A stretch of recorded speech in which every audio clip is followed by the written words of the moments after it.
আমি কিন্তু একটু তাড়াতাড়ি ফয়সালা চেয়েছিলাম। আমি বললাম না যে তোমাকে আমি জড়াতে চাই না। আমি বুঝতে চাইছি যে তোমার অসুবিধাটা কিসে, আমাকে জড়ানোয় নাকি নিজেকে ব্যভিচারী হিসেবে কোর্টে দাঁড় করানোয়। আমি pregnant. What? Are you sure? হ্যাঁ, আমি ডাক্তার দেখিয়েছি। এমএসসি ফাইনালটা তাহলে আর দিলে না, তাই তো? দোষ কি হবে, এমএসসি পাশ করে কি আর এমন হাত পা গজায় বলো।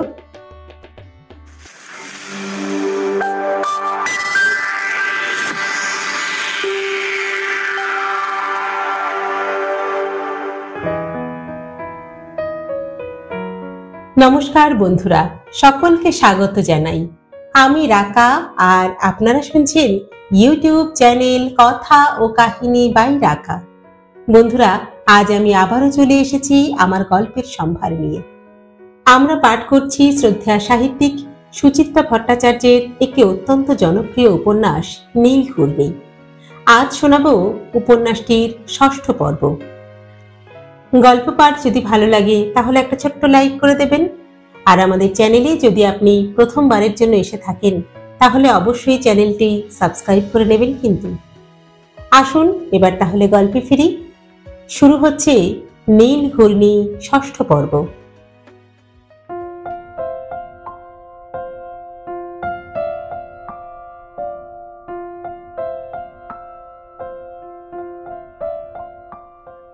মার্চের গোড়াতেই তাত্ত্বিক পদার্থবিদ্যার নতুন প্রতিষ্ঠানে যোগদান করল বোধিসত্ত্ব।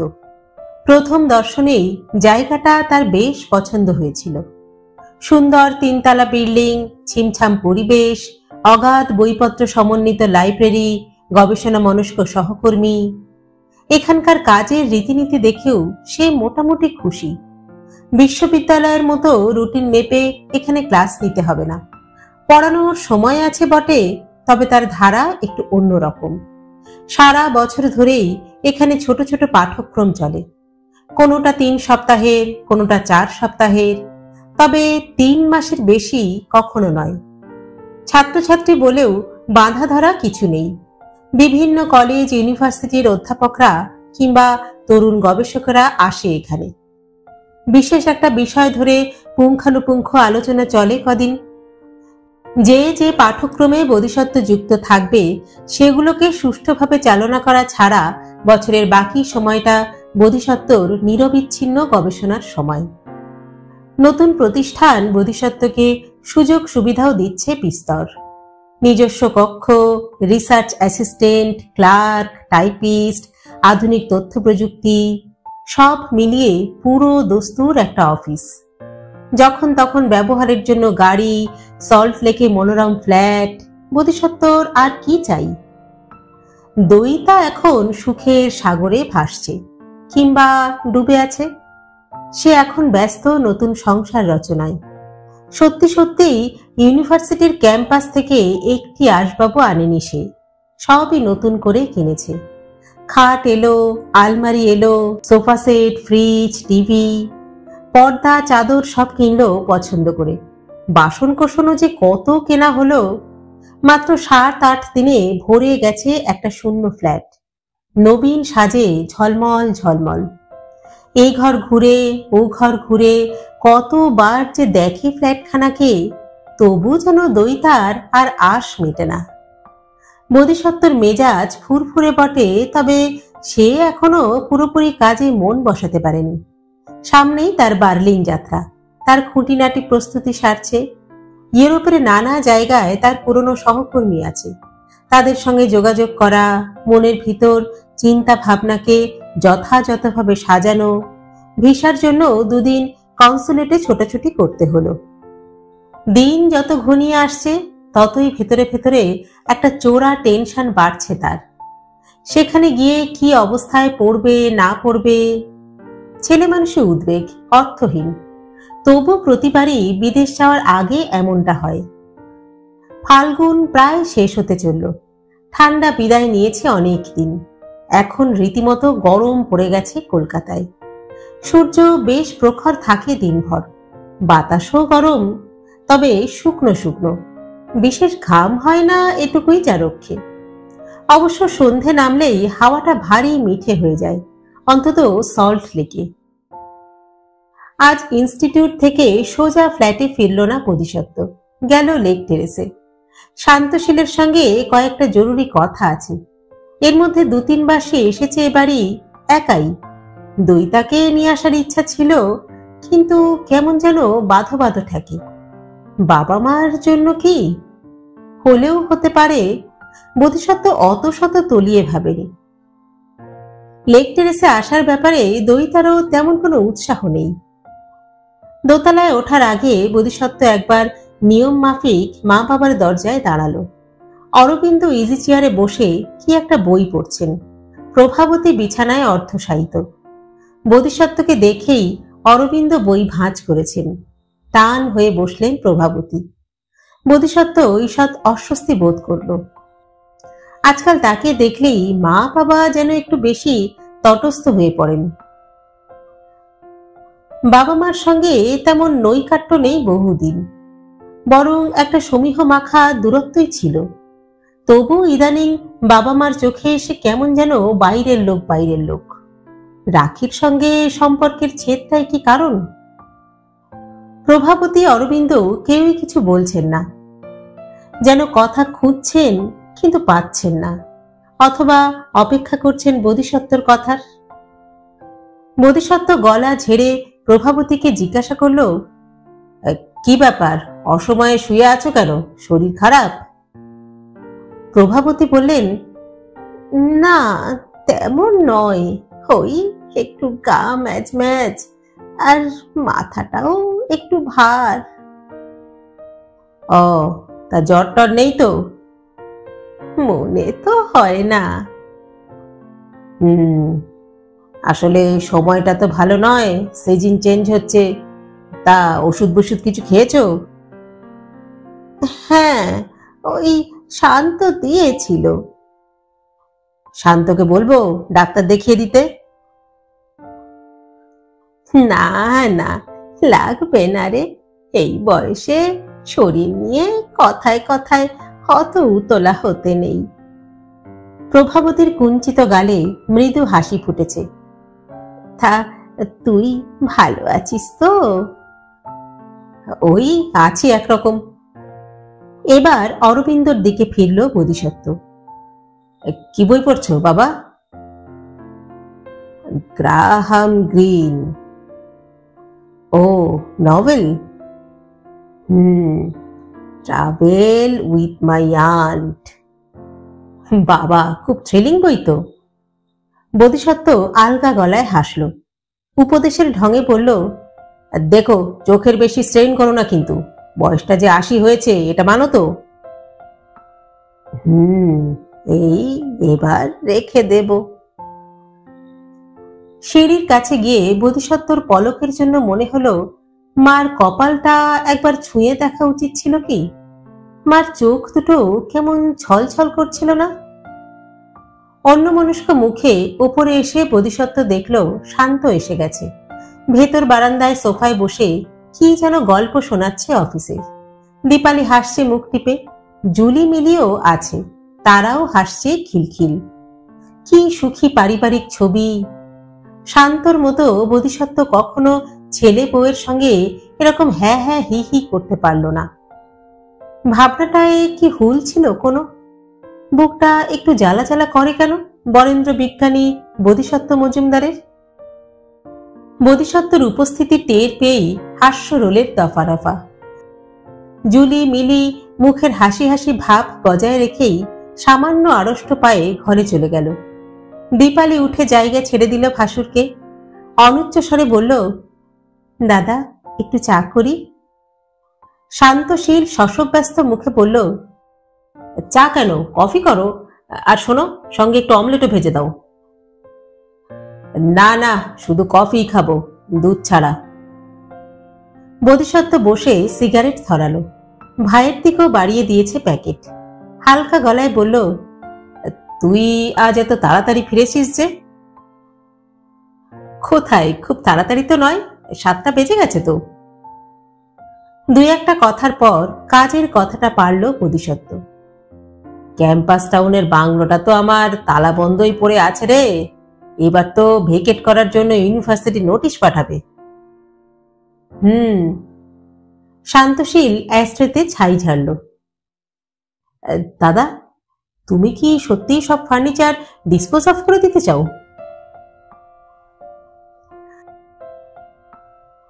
তাই তো বলেছিলাম তোকে, বিক্রি করতে হবে এমন কোনো কথা নেই, বারাসাতেও পৌঁছে দেওয়া যায়।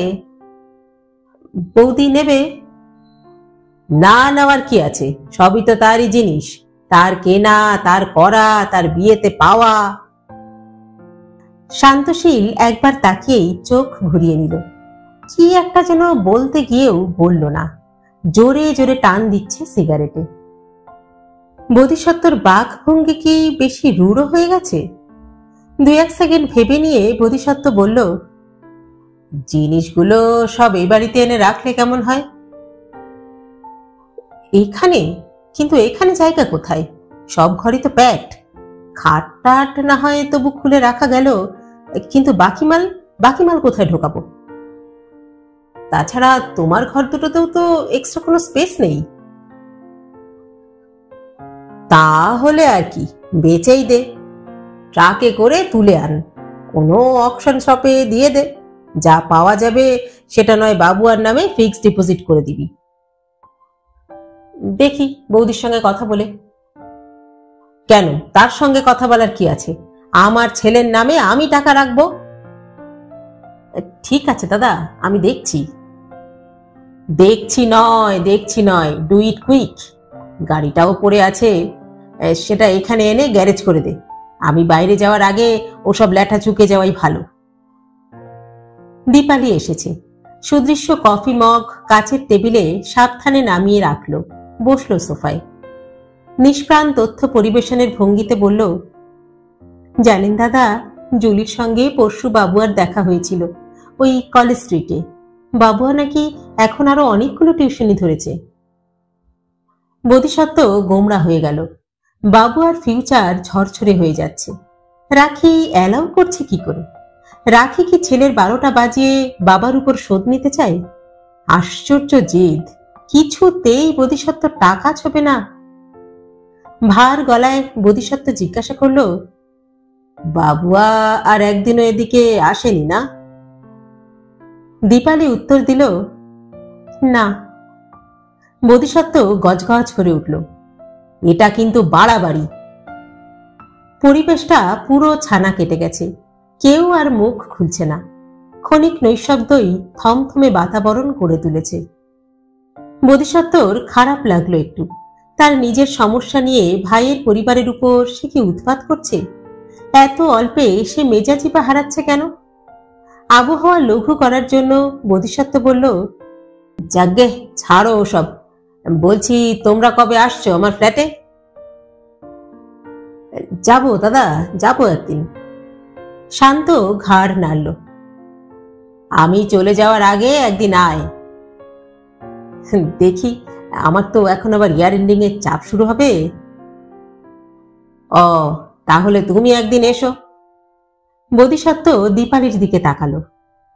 দইটা কেমন ঘরদোর সাজালো তা একবার দেখে যাও। ও ছেলে মানুষ, তুমি ওকে একটু আধটু সাজেশনও দিতে পারো। দীপালি হু হ্যাঁ কিছুই বলল না। বোধিসত্ত্ব ভ্রু কুঁচকালো। তা কবে আসছো? উত্তর নেই। দীপালি স্বামীর দিকে তাকাচ্ছে আড়ে আড়ে। বোধিসত্ত্বর বিরক্তিটা ফিরে আসছিল। তার ফ্ল্যাটে পা দিতে কি আপত্তি আছে দীপালির? রাখির সঙ্গে দীপালির এমন কিছু সখিত্ব তো ছিল না। হঠাৎ এত দরদ উতলে ওঠে কেন? সে কি বোঝে না যে ওই নীরবতা হেয় করছে বোধিসত্ত্বকে? শান্তশীল বুঝি অসন্তোষটা আঁচ করেছে। তাড়াতাড়ি প্রসঙ্গ ঘোরালো। তাহলে আমি না হয় লোকজন নিয়ে রবিবারই ক্যাম্পাস টাউনে চলে যাই, হ্যাঁ? কি বলো দাদা? যা ভালো বুঝিস। আমার তো আর হাতে সময় নেই, তাই তোকে বলা। অবশ্য তোর যদি অসুবিধা থাকে তাহলে আমিই না হয় যা হোক একটা কিছু। না না দাদা, আমি যেতে পারবো, তুমি শুধু চিঠিপত্রগুলো একটু করে দিও। বেরিয়ে এসে বোধিসত্ত্বর বিরক্তিটা আছড়ে পড়ল রাখির উপর। নিকটজনেরাও কি ভাবছে যে রাখির উপর সে অন্যায় করেছে? রাগের মাথায় সে কি বলেছে না বলেছে অমনি রাখি দুম করে চলে যায়নি তেজ দেখিয়ে? সামান্য ধৈর্য ধরলে একটা কোনো সমাধান কি হতো না? দইতা তো তার বাংলোয় এসে ওঠার জন্য বায়না ধরেনি, টাউনেই ঘর নিতে চেয়েছিল। রাখি রাখির জায়গায় থাকতে পারত, আর দইতা দইতার জায়গায়। বিশ্ব সংসারের কাছে বোধিসত্ত্বকে অপদস্থ করে ছেলের চোখে বাপকে নিচে নামিয়ে কি প্রতিপন্ন করতে চায় রাখি? বোধিসত্ত্ব মজুমদার একজন চরিত্রহীন লম্পট, আর সে নিজে এক দুঃখিনী হতভাগিনী একাকিনী নারী। দীর্ঘ দুযুগ একত্রে নিস্তরঙ্গ বসবাসের পর এই কি প্রাপ্য ছিল বোধিসত্ত্বর? শুধু তার জন্য কত সম্মান পেয়ে এসেছে রাখি, আর বিনিময়ে তাকে শুধু অপমানই দিল। হায় রে মানুষের মন! নিজের ফাঁদে যখন নিজেই সে আটকে পড়ে, তখন স্বপক্ষে সাজানো যুক্তিজালের অসারত্ব সে কি টের পায়? হৃদয়ের অতলে যে সামান্যতম দ্বিধাটুকু ছিল তাও মুছে ফেলল বোধিসত্ত্ব। ক্রোধে গড়গড় করছে। সম্পর্কের ক্ষীণতম সুতোটুকুও সে আর টিকিয়ে রাখবে না। উকিলের বাড়ি ঘুরে 8:30 নাগাদ বোধিসত্ত্ব ফ্ল্যাটে ফিরল। তাকে দেখেই পাখির মতো নেচে উঠেছে দইতা। এই শোনো, কাল কিন্তু আমার 1000-2 টাকা লাগবে। বোধিসত্ত্বর চিত্ত এখন অনেক শান্ত হয়েছে, তবু যেন ঝাঁকুনি খেল সামান্য। নার্ভাস গলায় জিজ্ঞাসা করল, কেন? গোটা 25 টব কিনবো, গাছ সমেত। Areca palm, adenium, croton, aralia. দাঁড়াও দাঁড়াও, এত গাছে কি হবে? হ্যাঁ? লতার মতো বোধিসত্ত্বর গলা আঁকড়ে ধরল দইতা। বারে, গাছ ছাড়া ফ্ল্যাটটা একদম ন্যাড়া ন্যাড়া লাগছে না? গ্রিন না থাকলে কি ঘরের বিউটি খোলে? বুঝলাম, কিন্তু কালই কেন? 2-1 মাস যাক, আমি বাইরে থেকে ঘুরে টুরে আসি, তারপর না হয়। না, কালই চাই। বোধিসত্ত্ব নীরস গলায় বলল, তোমার এই ফ্ল্যাট সাজানোয় এখনো পর্যন্ত কত খরচ করেছ হিসেব আছে? কত আর, 50-60 হাজার? আজ্ঞে না। দইতার মৃণাল ভুজ থেকে নিজেকে বিচ্ছিন্ন করে নিল বোধিসত্ত্ব। লাখ পেরিয়ে গেছে, বুঝেছ? আমার ব্যাংক ব্যালেন্স তো প্রায় শেষ, এবার একটু রয়ে সয়ে, বুঝলে? পলকে দইতার উচ্ছ্বাস ভরা মুখ একটু বুঝি ম্লান। বড় শ্বাস ফেলে বলল, বেশ, তাই হবে। অমনি বুঝি মুখ ভার হয়ে গেল? হ্যাঁ? বোধিসত্ত্ব আলগা থুতনি নেড়ে দিল দইতার। আরে বাবা, বুড়ো হচ্ছি, একটু সঞ্চয় তো থাকা দরকার, কি বলো? দইতা চোখ পাকালো। এই, নিজেকে একদম বুড়ো বুড়ো বলবে না। তবু বয়স বাড়ছে, এটা তো মানবে নাকি? সেটা বলতে পারো।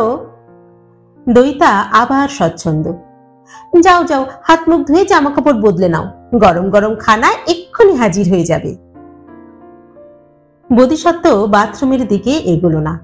মুখে আলগা গাম্ভীর্যের মুখোশ এঁটে বলল, তোমায় এক্ষুনি আমি একটা দারুণ খবর দিতে পারি। তাই নাকি? কি গো? ডিভোর্সের পেপারে সই করে এলাম, কালই বারাসাতে উকিলের নোটিশ চলে যাবে। দইতার মুখ উজ্জ্বল হলো বটে, কিন্তু যতটা উচ্ছ্বাস আশা করেছিল বোধিসত্ত্ব ততটা যেন ঠিক ফুটল না। হাসি হাসি মুখ, কিন্তু কেজো স্বরে প্রশ্ন করল, ও তাই? তা কতদিন লাগবে ডিগ্রি পেতে? ওদিক থেকে কন্টেস্ট না করলে বেশি দিন লাগার কথা নয়। অবশ্য আমাদের হিন্দু ম্যারেজ ছিল তো, একেবারে ডিভোর্স তো আর হবে না। তাহলে প্রথমে জুডিশিয়াল সেপারেশন থাকবে, তারপর ডিভোর্স। কতদিন পরে যেন, জলদি জলদি চাইলে ব্যাপারটা তো আর খুব হেলদি হবে না। বুঝলাম না। আরে বাবা, আমি তো রাখির এগেনস্টে কোনো জোরালো গ্রাউন্ড আনতে পারছি না। তেমন হলে আমাকেই রাখির কাছে হয়তো প্রস্তাব পাঠাতে হবে যে ও যেন আমার এগেনস্টে অ্যাডাল্টারির চার্জ জানে। সেক্ষেত্রে কেসটায় তখন তুমি ফালতু জড়িয়ে যাবে। দইতা কি বুঝলো কে জানে, কোনো প্রশ্ন করল না, চুপচাপ রান্নাঘরে চলে গেছে। খাওয়া দাওয়ার পর শুতে যাওয়ার আগে আয়নার সামনে দাঁড়িয়ে চুল বাঁধছিল দইতা। তখন আবার নিজে থেকেই তুলল কথাটা, আমি কিন্তু একটু তাড়াতাড়ি ফয়সালা চেয়েছিলাম। বোধিসত্ত্ব সামান্য চিন্তিত ছিল, শব্দগুলো এখন আর ঠিকঠাক যেন মাথায় ঢুকল না। বলল, কিসের ফয়সালা? তোমার ডিভোর্সের। ও বাহ, আমি বললাম না যে তোমাকে আমি জড়াতে চাই না। দইতা মুচকি হাসল, কিন্তু আমরা যেভাবে রয়েছি সেটাকেও তো অ্যাডাল্টারি বলে নাকি? বোধিসত্ত্ব থমকালো একটু, মুখ দিয়ে বেরিয়ে এলো, তো আমি বুঝতে চাইছি যে তোমার অসুবিধাটা কিসে, আমাকে জড়ানোয় নাকি নিজেকে ব্যভিচারী হিসেবে কোর্টে দাঁড় করানোয়? আমাদের সম্পর্কে যদি কোনো পাপ না থাকে তাহলে তো সংকোচের কোনো অর্থ হয় না, কি ঠিক বলছি? বোধিসত্ত্ব গুম হয়ে গেল। কথাটা কোথায় যেন ঘা মারছে। অহংবোধে? তা কি করে হয়? দইতাকে নিয়ে সে তো একটি বারের জন্য সংকুচিত হয়ে থাকেনি। ইউনিভার্সিটির উপাচার্য যখন তাকে ডেকে পাঠিয়েছিল, তার নামে আসা পুরো কমপ্লেনটা দেখালো, তখনও সে তো তার অবস্থান থেকে নড়েনি এতটুকু। লোকটা তার হাত ধরে অনুরোধ করেছিল, বলেছিল, প্রফেসর মজুমদার, আপনি শুধু একবার লিখে দিন যে দইতা মিত্র মেয়েটা আপনার রিলেটিভ, আপনি তাকে পড়াশোনার সুবিধার জন্য বাড়িতে এনে রেখেছেন, ব্যাস, তাহলেই এই কমপ্লেন আমি ওই নোংরা কাগজের ঝুড়িতে ফেলে দেব। বোধিসত্ত্ব তখন মুখের উপর বলে দিয়েছিল, না না না, মিথ্যে কথা আমি বলতে পারবো না, আমি দইতাকে ভালোবাসি, আমরা স্বামী স্ত্রীর মতো জীবন যাপন করছি, এটাই তো সত্যি। আপনাকে অস্বস্তির মধ্যে ফেলতে আমি চাই না। Here I tender my resignation. কিন্তু এও তো সত্যি যে নিজেকে ব্যভিচারী ভাবতে অস্বচ্ছন্দ বোধ করছে সে।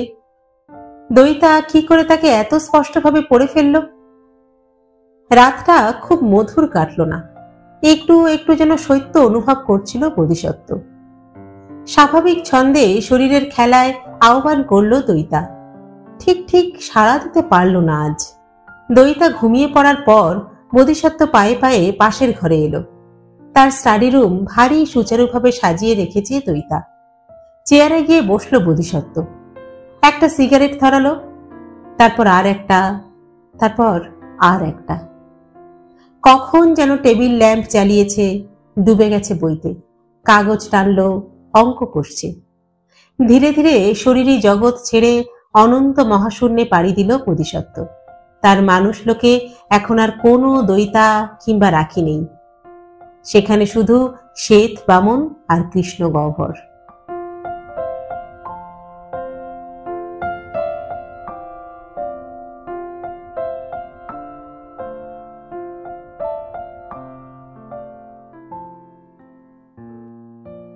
বাবুয়া এক মনে কোশ্চেন পেপার দেখছিল। বল্টু রিন্টির। কাল রিন্টির অ্যানুয়াল পরীক্ষা শেষ হয়েছে, বল্টুর আজ। দুজনেরই শেষ পরীক্ষা ছিল অঙ্ক। প্রশ্নপত্রের ধারে ধারে উত্তরগুলো লিখে এনেছে ভাই বোন। মনে মনে মেলাচ্ছিল বাবুয়া। মীরা প্লেটে অমলেট আর মিষ্টি সাজিয়ে এনে রাখলো বিছানায়, বাবুয়ার সামনে। খাটের ধারে চেয়ার টেনে বসেছে বাবুয়া, বিছানায় ভাই বোন, বই খাতা। প্রথম প্রথম এভাবে পড়াতে বাবুয়ার খুব অস্বস্তি হতো, এখন অভ্যাস হয়ে গেছে। মীরা প্লেট রেখে অন্য দিনের মতো চলে যায়নি, বিছানার কোণে বসলো। মৃদু উদ্বিগ্ন স্বরে জিজ্ঞাসা করল, কি বুঝছেন মাস্টার মশাই, কেমন করেছে দুজনে? বাবুয়া প্রশ্নপত্র ভাঁজ করল, মোটামুটি। অঙ্কে কেমন পাবে বলে মনে হয়? জিন্টি যা উত্তর লিখে এনেছে তাতে ৭০-৭২ রাইট হওয়া উচিত, আর বল্টু ৬৭। বলেই ঈষৎ জড়সড় হয়ে বসে থাকা ভাই বোনের দিকে তাকালো বাবুয়া। আমি কিন্তু তোমাদের কাছ থেকে আরেকটু বেটার এক্সপেক্ট করেছিলাম। বল্টু এক ঝলক মাকে দেখে নিয়েই চোখ নামিয়ে নিল। রিন্টি নখ খুঁজছে। মীরা ছোট্ট একটা শ্বাস ফেলল। আপনি আর কি করবেন মাস্টার মশাই, আপনি তো আপনার যথাসাধ্য করেছেন। হ্যাঁ, বাবুয়া অপ্রসন্ন মুখে ঘাড় নাড়ল। ঘোড়াকে আমি ঝর্ণার ধার অব্দি নিয়ে যেতে পারি, কিন্তু ঘোড়া জল খাবে কিনা সে তো ঘোড়াই বুঝবে। আপনার ঘোড়া দুটো একটু যদি বুঝদার হতো মাস্টার মশাই। মীরা ভৎসনার দৃষ্টিতে ছেলে মেয়েদের দিকে তাকালো। কতদিন ধরে বলছি আপনাকে, ধরে মারুন না কেন? বাবুয়া যে কোনো দিন বল্টু রিন্টির গায়ে হাত তুলবে না, মীরা তা ভালো মতোই জানে। তবু প্রায়শই বলে কথাটা, ভেতরের দুঃখ থেকেই বলে কি, কিংবা গভীর কোনো হতাশায়। তিল তিল শ্রমের ফসল বৃথা হয়ে গেলে মনে যে কি তীব্র নৈরাশ্যের জন্ম হয় তা তো এখন মাকে দেখে বুঝতে পারে বাবুয়া। এই মহিলার সঙ্গে মার যেন কোথায় একটা মিল আছে, আবার নেইও। মীরা অনেক শক্তপোক্ত। মীরার চরিত্রে যে ঋজু ব্যক্তিত্ব আছে, মার মধ্যে তা কোথায়? ওই প্রবঞ্চকটার কথা ভেবে এখনো লুকিয়ে লুকিয়ে কাঁদে মা। ছি! ভাবনাটাকে আর অন্য খাতে ঘুরতে দিল না বাবুয়া। চামচে অমলেট কাটতে কাটতে বলল, আমি তাহলে কিন্তু এখন মাসখানেক আসছি না। হ্যাঁ, আপনার পরীক্ষা যেন কবে থেকে শুরু? এপ্রিলের 9, চলবে 26 পর্যন্ত। ও, তা মাঝে এক আধ দিনও আসবেন না? ওদের রেজাল্ট বেরোবে। না না, সেদিন নয়, এসে দেখে যাবক্ষণ। প্লিজ আসবেন কিন্তু, ওদের রেজাল্ট বেরোবে এপ্রিলের 14। তারপর কিন্তু প্রতিদিনই আপনাকে আশা করব। আচ্ছা বসুন, জল ফুটে গেছে, আমি চাটা করে আনি। এই অভ্যেসটাও ধরে গেছে বাবুয়ার। সে এখন নিয়মিত চা পান করে। বাড়িতেও দুধ খেতে এত ভালোবাসত, এখন আর ছোঁয় না। মামা মামির শত উপরোধ সত্ত্বেও না। কত পুরনো অভ্যেসই তো বদলে গেল। সে আজকাল আর বই কিনে না, পছন্দসই ক্যাসেট কেনা ছেড়ে দিয়েছে। চুপচাপ শুয়ে গান শোনার বিলাসিতা পরিত্যাগ করেছে। তাকে এখন ক্রমশ সাধারণ থেকে আরো সাধারণ হতে হবে, কেজো হতে হবে। শখ শৌখিনতার জীবন তার জন্য নয়। সামনে এখন দীর্ঘ কৃচ্ছ সাধনার দিন। মীরা রান্নাঘরে, বল্টু উসখুস করছে। স্যার, একটু রাজুদের ঘর থেকে ঘুরে আসবো স্যার। বাবুয়া হেসে ফেলল। ঘড়ি দেখতে দেখতে বলল, হ্যাঁ বসে আছো কেন, যাও না, আমিও তো এবার উঠবো। বল্টু রিন্টি পলকে উধাও। মীরাও চা নিয়ে হাজির। ছেলে মেয়েদের দৌড়ে পালানোর দৃশ্য দেখে সেও হাসছে মিটিমিটি। কাপ ডিশ বাবুয়ার হাতে ধরিয়ে দিয়ে বলল, ওহো, আপনাকে তো একটা কথা বলাই হয়নি। আপনার বন্ধু তমাল বাবু আপনাকে খুঁজছিলেন। আজ এখানে আপনাকে একটু থাকতে বলেছেন। ওই 5:30টার মধ্যেই উনি এসে যাবেন। বাবুয়া আরো একবার ঘড়ি দেখল। 5:10। 5:52 ট্রেনটা না পেলে বাড়ি ফিরতে দেরি হয়ে যাবে। মা আবার উতলা হয়ে পড়বে। আজকাল এই নতুন এক সমস্যা হয়েছে মাকে নিয়ে। যে সময় বলে যাবে বাবুয়া, তার থেকে 5 মিনিটও এদিক ওদিক হলেই ছটফট শুরু করে দেয় মা। একবার ছাতে উঠবে, একবার রাস্তায় বেরিয়ে আসবে। নিরাপত্তা বোধের অভাব। চিন্তিত মুখে বাবুয়া জিজ্ঞাসা করলো, কি দরকার কিছু বলেছে? না তো, শুধু বললেন যে আপনি যেন নতুন কোনো টিউশনির খোঁজ দেবে কি। পরীক্ষা শেষ না হওয়া পর্যন্ত আর টিউশনির সংখ্যা বাড়াবে না বাবুয়া। তমাল তা ভালোই জানে। উফ, তমালকে নিয়ে পেরে ওঠা মুশকিল। তমালের বীর পুজোর চাপে বাবুয়া আর প্রায় প্রাণ ওষ্ঠাগত। মীরা আবার বসলো বিছানায়, দেখছে বাবুয়াকে। হঠাৎ বলল, আপনাকে একটা কথা জিজ্ঞাসা করব মাস্টার মশাই, অনেকদিন ধরেই বলবো বলবো ভাবি। হ্যাঁ বলুন না, কি কথা? আপনি সব সময় এত গম্ভীর কেন বলুন তো? আপনার বয়সী ছেলেরা তো কত হাসি খুশি থাকে, চনমন করে। বাবুয়া অস্বস্তিতে পড়ে গেল। জোর করে হাসি ফোটানোর চেষ্টা করলো মুখে। না মানে তেমন কোনো কারণ নেই। আপনার বয়সী ছেলেদের সব সময় গোমরা মুখ দেখলে আমার কেমন যেন ভয় করে জানেন তো। কেন, কিসের ভয়? মীরা একটুক্ষণ চুপ, তারপর বলল, আমার একটা ভাই ছিল, আমার থেকে বছর 6 ছোট। কলেজে ঢোকার পর থেকে কি যে হলো, সারাক্ষণই মুখ থমথম। বাপের বাড়ির লোক বলতে ওই ভাই একমাত্র আসতো আমার কাছে। তা সেই 7টা কথা বললে একটার উত্তর দিত, নইলে তো চুপচাপ বসেই আছে। তারপর হঠাৎ একদিন শুনি স্লিপিং পিল খেয়ে। মীরার গলা ধরে এলো, আঁচলের খুঁটে চোখ মুছছে, একটু সামলে নিয়ে বলল, ডাক্তার বলেছিল মানসিক অবসাদ থেকেই। পরে জানা গেল কোন এক মেয়ের সঙ্গে নাকি ওর। না না, আমার সেরকম কিছু নয়, বাবুয়া তাড়াতাড়ি বলে উঠল। তাও ভালো। মীরা ছোট্ট একটা শ্বাস ফেলল, বলল, আপনাকে দেখলে আমার সেই ভাইটার কথা খুব মনে পড়ে। লেখাপড়ায় খুব ভালো ছিল আমার ভাইটা, আপনারই মতো। মীরার ঘন কালো চোখের মনির দিকে ক্ষণকাল তাকিয়ে থেকে মাথা নামিয়ে নিল বাবুয়া। এ সময়ে কি যে বলা উচিত ভেবে পাচ্ছে না। নিঃশব্দে চা শেষ করে কাপ ডিশ নামিয়ে রাখলো খাটের নিচে। নিজের মনেই মীরা বলে উঠল, কেন যে ওসব পুরনো কথা মনে পড়ে। স্মৃতি মানেই তো দুঃখ। মাঝখান থেকে আপনার মনটাও খারাপ করে দিলাম। না না, তাতে কি হয়েছে? ইচ্ছে করলেই কি আর সব ভুলে থাকা যায় নাকি? আচ্ছা যাকগে, আপনার কথা বলুন। আপনি কি এখনো বারাসাতে আছেন? হ্যাঁ। মীরা বুঝি সামান্য লঘু হওয়ার চেষ্টা করলো। মামার বাড়ি থাকলে তো সবাই হাসি খুশি থাকে, তা আপনি দিন দিন শুকিয়ে যাচ্ছেন কেন? শরীর খারাপ? কই না তো, আমি তো ঠিকই আছি। তা বাবা মার খবর কি? তারা কি সেই বাইরেই আছেন? বাবুয়ার মুখ থেকে ফস করে বেরিয়ে গেল, না, মা এখন এখানেই আছেন, মামার বাড়িতেই। হুমা, বলেননি তো, কবে এসেছেন? অনেকদিন। বাবুয়ার মুখে মিথ্যে এলো না। তা সেই জানুয়ারিতে। ও, তার মানে আপনার বাবা এখন ওখানে একা? তা বাবার কোনো অসুবিধে হচ্ছে না? অসুবিধে? অজান্তেই বাবুয়ার শরীরটা শক্ত হয়ে গেল। বাবা একা না দোকা, সেই কলঙ্কের কথা কি আর লোক সমাজে উচ্চারণ করা যায়? কোন মুখে বলে যে বাবা এখন আর ওখানে নেই?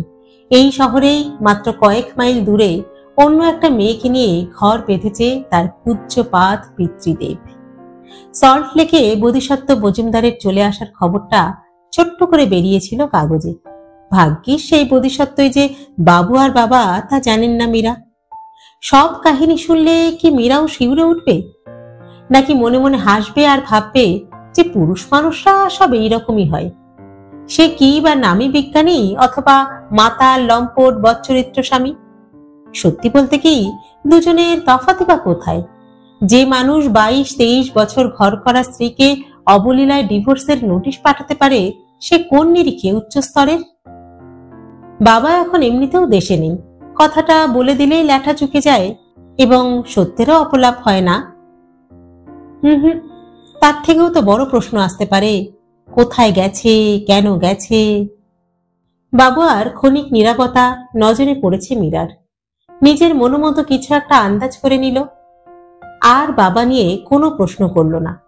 আলগা জিজ্ঞেস করল, আপনার ফিউচার নিয়ে কি ভাবছেন মাস্টার মশাই? বাবার মতোই অধ্যাপক হবেন? না না, আমি ও লাইনে যাবই না। ও আচ্ছা, তবে কি কম্পিটিটিভ পরীক্ষায় বসবেন? বিসিএস, আইএএস এসব? না, পার্ট 1টা দিয়েই আমি চাকরির চেষ্টা করব। ওমা, সে কি, পার্ট 2 দেবেন না? না, ইচ্ছে নেই। আসলে গ্র্যাজুয়েট তো হয়েই যাচ্ছি, এবার একটা চাকরি আমি জুটিয়ে নেব। ওমা, কেন? আপনার এক্ষুনি চাকরির দরকারই বা কি? আপনি লেখাপড়ায় এত ব্রিলিয়ান্ট, সামনে উজ্জ্বল ভবিষ্যৎ, আর তাছাড়া বাড়ির অবস্থাও তো বেশ সচ্ছল। হায় রে, জীবন যে কখন কাকে কোন অনিশ্চিতের দিকে ঠেলে দেয়।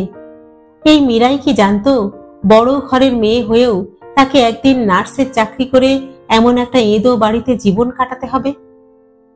বাবুয়া একটু বেপরোয়ার মতোই বলল, এমনি পড়াশুনো করতে আমার আর ভালো লাগে না। সেটা অবশ্য আপনার ব্যাপার। তীক্ষ্ণ চোখে বাবুয়াকে দেখতে দেখতে মীরা বলল, তবে পারলে পড়াশোনাটা চালাবেন মাস্টার মশাই। আসলে নিজে সুযোগ পেয়েও লেখাপড়া করতে পারিনি তো, এখন মাঝে মাঝে খুব আফসোস হয়। আর তাই তো ছেলে মেয়ে দুটোকে নিয়ে পড়েছি। দরকার হয় কেটে মুখে রক্ত তুলবো, তবু ওদের পড়াশোনা আমি চালাবো। বিশ্ব সংসারকে আমারও কিছু দেখানোর আছে মাস্টার মশাই, কিছু প্রমাণ করার আছে। মীরার চোখ মুখ কিরকম যেন হয়ে গেছে, চোয়াল শক্ত, দপদপ করছে চোখের মনি, শ্যামলা মুখে স্থির হয়ে আছে আগুন। দুঃখ কষ্টের মাঝেও যে কত তাপ লুকিয়ে থাকে এই মহিলাকে দেখে তা বুঝে আন্দাজ করা যায়। তমাল এসে গেছে, হাঁকাহাঁকি করছে। ঘরে উঁকি দিয়ে 32 পাটি দাঁত বের করলো। বাবুয়ার সঙ্গে সঙ্গেই উঠে পড়ল, বেরিয়ে এসেছে রাস্তায়। চৈত্র চলছে, বেলা পড়ে এলো, তবু এখনো বেশ তাত আছে চারিদিকে। তাল পেতাল হাওয়া উঠছে মাঝে মাঝে, শুকনো শুকনো। গলির মধ্যে উঠছে পাতা কাটিকুটি ঘুরে ঘুরে। তমালের মুখে খই কুটছে। আরে বস, তুমি তো একেবারে লাপাতা হয়ে গেলে। হ্যাঁ, আমার কেসটা নিয়ে একটু ভাবো। কেন, তোর আবার কি হলো? তুমি কি চাও বস যে আমি পরীক্ষায় হড়কে যাই? হ্যাঁ, সালা বাপ কি বলে দিয়েছে জানো? বলেছে পরীক্ষায় ফেল করলে পাছায় লাথি মেরে একেবারে বের করে দেবে। তো আমি কি করব? বস, পরীক্ষার নোটগুলো দেবে না? হ্যাঁ, হিস্ট্রি আর পল সায়েন্সের ওই ওই থানিটগুলো আমি পড়বো? হ্যাঁ, তাই তো নিয়ম। পারবো না বস, পারবো না। হ্যাঁ, একটা সাজেশন বানিয়ে দাও। তমাল ঠোঁটে সিগারেট লাগালো। পার পেপার 8টা করে কোশ্চেন, ব্যাস পুরো মুখস্থ করে যাব আর হলে একেবারে বমি করে দিয়ে চলে আসবো। দেখছি। শোন না, যদি বলিস তাহলে তোর বাড়িও আমি চলে আসতে পারি। বারাসাতেই তো আছিস না? তা অ্যাড্রেসটা দিয়ে দে না। না না, থাক। বাবুয়া মনে মনে একটু শঙ্কিত হলো। তমাল গিয়ে কি দেখবে, কি জানবে, কি বুঝবে, কি রটাবে? 1 সেকেন্ড ভেবে নিয়ে এসে বলল, আমি পরশুদিন মানে সোমবার কলেজে আসছি, বুঝলি তো। শুনেছি অ্যাডমিট কার্ড এসে যাবে, তুইও ওই দিনটায় না হয় কলেজে আয়। গলি ছেড়ে রাস্তায় এসেছে 2 বন্ধু। অফিস ছুটি হয়ে গেছে। গৃহাভিমুখী মানুষ উদ্ভ্রান্তের মতো ছুটছে শিয়ালদার দিকে। সামান্য অমনোযোগী হলেই দুমদাম ধাক্কা লেগে যাচ্ছে। ভিড় আর কোলাহলের মধ্যে দিয়ে হাঁটতে হাঁটতে একটা অদ্ভুত গন্ধ পাচ্ছিল বাবুয়া, শ্রমের, ঘামের। ফুটপাথ জুড়ে হকাররা চৈত্র সেলের পসরা সাজিয়ে বসেছে তাদের জিনিসপত্রের। এই মিশ্র গন্ধে এতটুকু মিষ্টত্ব নেই, তবু যেন এই গন্ধটা বড় টানে বাবুয়াকে। কেন যে টানে? কাঁধে দায়িত্বের জোয়াল টানার সময় হয়ে এলো বলেই কি? তমাল একটু থেমেছিল, আবার বকবক শুরু করেছে। তা বস, তোর টিউশনি কেমন চলছে? হ্যাঁ, মন্দ কি, ভালোই তো। পরীক্ষা টরীক্ষা সব হয়ে গেল ওদের। এখন কটা দিন মার্কেট একটু ডাউন যাবে, বুঝলি তো। তারপর ওই ধর জুন মাসটা পড়তে দে, তোকে আমি একেবারে তখন টিউশনিতে ফ্ল্যাট করে দেব, বুঝলি? বলছিস? আরে বলছি মানে বাদা। চলন্ত তমাল বাবুয়ার দিকে ফিরল। এই শোন, মীরা কাকিমার সঙ্গে কি কথা হচ্ছিল রে? তেমন কিছুই না, এমনি ওই টুকটাক। মীরা কাকিমা বস তোমার খুব নাম করে জানো তো, বলেই চোখ টিপল তমাল।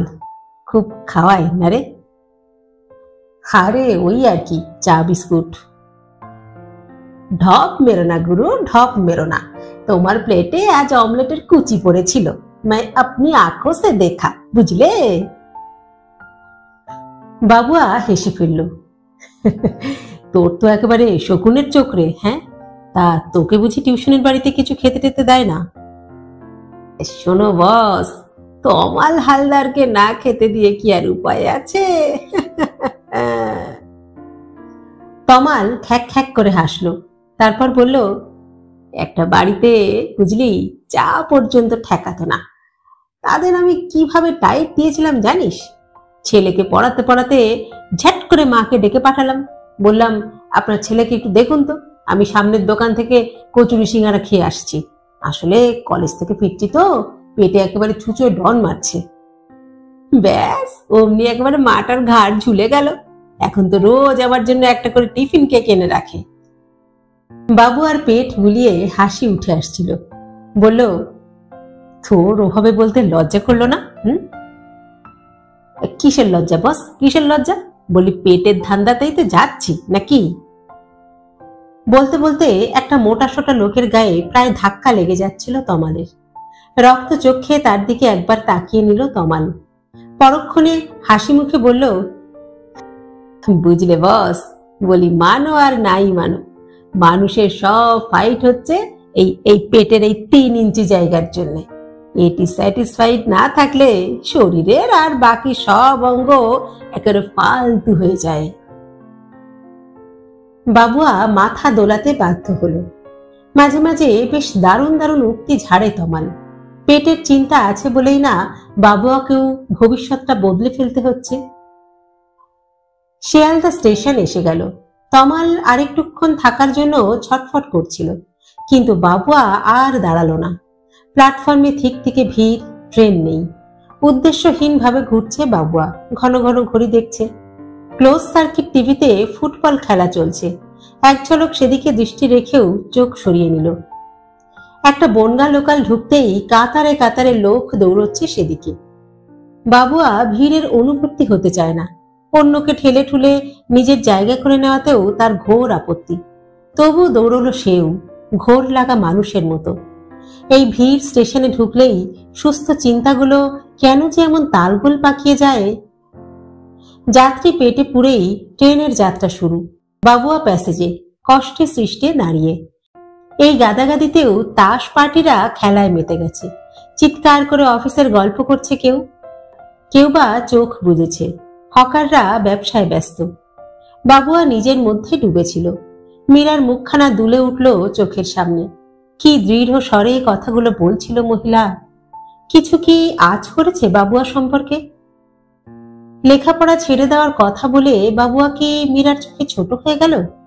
ধূত, অত কথা না বলে আগে থেকে বেরিয়ে এলে ভালো হতো। আসলে সব ওই তমালটার জন্য। না, তমালের উপর চোটে অবশ্য লাভ নেই, ও অনেক টিউশনি দেবে। চাকরি তো আর হাতের মোয়া নয় যে চাইলেই কেউ টুক করে পেয়ে যাবে। হয়তো কমাস ওই টিউশনি। কি চাকরি জুটতে পারে বাবুয়ার? কাকাকে বলে ছোট মোটো কিছু একটা হয়তো জোগাড় করা যায়, কিন্তু কাকাকে নয়। কাকা তো বোধিসত্ত্ব মজুমদারেরই ভাই। কাকাও তো মাকে ঘুরিয়ে পেঁচিয়ে কম অপমান করেনি। ক্যাম্পাস টাউনের ফার্নিচার বেচার টাকা দিতে চাই।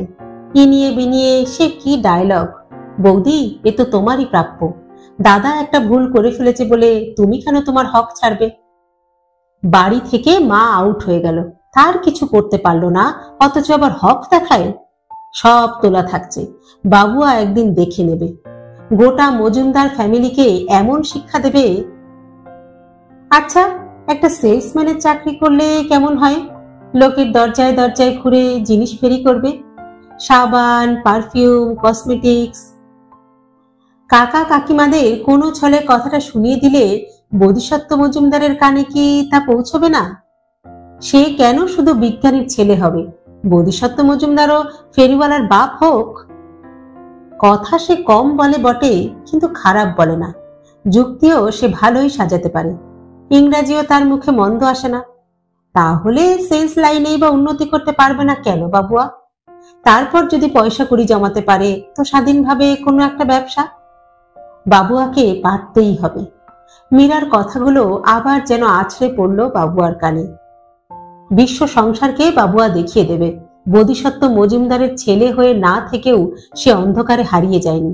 সে প্রমাণ করে দেবে শুদ্ধ সত্য মজুমদারের মধ্যেও কিছু মাল মশলা আছে, একেবারে নিজস্ব। ট্রেন বারাসাতে পৌঁছলো 7টায়। স্টেশনে নেমে মামার বাড়ি বেশ খানিকটা পথ। ইদানিং রিক্সা নেয় না বাবুয়া, রাস্তাটুকু হেঁটেই মেরে দেয়। 1 পয়সা বাঁচানোও তো 1 পয়সা রোজগার। উত্তেজনায় টকবক করতে করতে বাড়ি এলো বাবুয়া, আর ঢুকেই হাঁ। একতলার বৈঠকখানা ঘরে ও কার সঙ্গে কথা বলছে মা? সৌমিক নামের ছেলেটা না? বাবুয়াকে দেখেই সৌমিক একেবারে উচ্ছ্বসিত, যেন কত দিনের চেনা। এমন ভঙ্গিতে বলে উঠল, আরে এতক্ষণে ফিরলে? সেই কখন থেকে তোমার জন্য বসে আছি জানো।